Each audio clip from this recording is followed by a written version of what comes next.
मोहिनी एकादशी व्रत कथा। धर्मराज युधिष्ठिर ने कहा, हे भगवान, मैं आपको नमस्कार करता हूँ।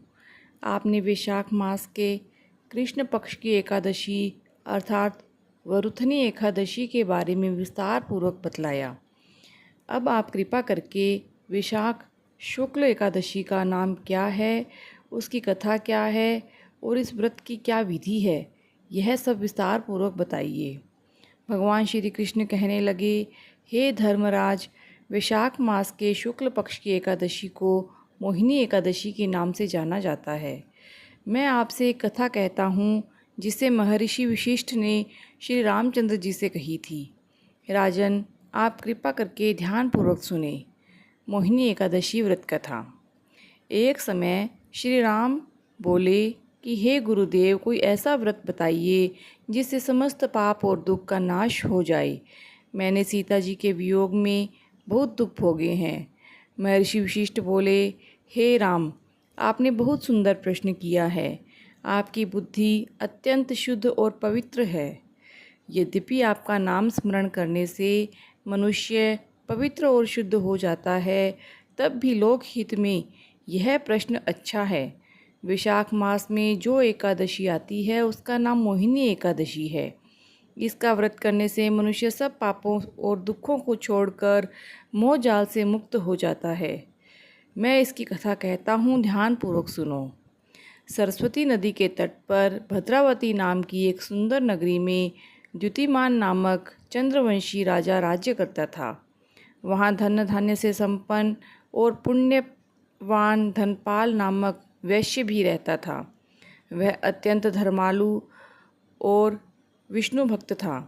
उसने नगर में अनेक भोजनालय, प्याऊ, कुएं, सरोवर, धर्मशाला आदि बनवाए थे। सड़कों पर आम, जामुन, नीम आदि के वृक्ष भी लगवाए थे। उसके 5 पुत्र थे, सुमना, सुदबुद्धि, मेधावी, सुकृति और धृष्टबुद्धि। इनमें से जो 5वां पुत्र धृष्टबुद्धि महाभापी था, वह पितर आदि को नहीं मानता था। वह वैश्या दुराचारी मनुष्यों की संगति में रहकर जुआ खेलता और पर स्त्री के साथ भोग विलास करता तथा मद्य मांस का सेवन करता था। इसी प्रकार अनेक कुकर्मों में वह पिता के धन को नष्ट करता रहता था। इन्हीं कारणों से त्रस्त होकर पिता ने उसे घर से निकाल दिया था। घर से बाहर निकलने के बाद वह अपने गहने और कपड़े बेचकर अपना निर्वाह करने लगा।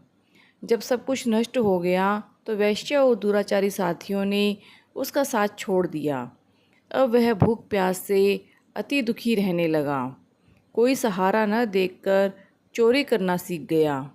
एक बार वह पकड़ा गया तो वैश्य का पुत्र जानकर चेतावनी देकर छोड़ दिया गया, मगर दूसरी बार फिर पकड़ में आ गया। राजाज्ञा से इस बार उसे कारागार में डाल दिया गया। कारागार में उसे अत्यंत दुख दिए गए। बाद में राजा ने उसे नगरी से निकल जाने को कहा। वह नगरी से निकल वन में चला गया। वहाँ वन्य पशु पक्षियों को मारकर खाने लगा। कुछ समय पश्चात वह बहेलिया बन गया और धनुष बाण लेकर पशु पक्षियों को मार मार कर खाने लगा। एक दिन भूख प्यास से व्यथित होकर वह खाने की तलाश में घूमता हुआ कौंडिन्य ऋषि के आश्रम में पहुंच गया। उस समय वैशाख मास था और ऋषि गंगा स्नान कर रहे थे। उसके भीगे वस्त्रों के छींटे उस पर पड़ने से उसे कुछ सुदबुद्धि प्राप्त हुई। वह कौंडिन्य मुनि से हाथ जोड़कर कहने लगा, हे मुने, मैंने जीवन में बहुत पाप किए हैं।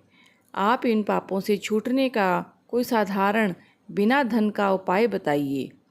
उसके दीन वचन सुनकर मुनि ने प्रसन्न होकर कहा कि तुम वैशाख शुक्ल की एकादशी का व्रत करो। इससे अनेक जन्मों के किए हुए मेरु पर्वत जैसे समस्त महापाप भी नष्ट हो जाते हैं। मुनि के वचन सुनकर वह अत्यंत प्रसन्न हुआ और उनके द्वारा बताई गई विधि के अनुसार व्रत किया।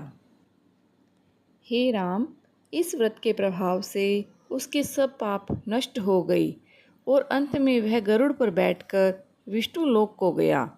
इस व्रत से मोह आदि सब नष्ट हो जाते हैं। संसार में इस व्रत से श्रेष्ठ कोई व्रत नहीं है। इसके महात्म्य को पढ़ने से अथवा सुनने से 1000 गोदान का फल प्राप्त होता है। हरे कृष्णा।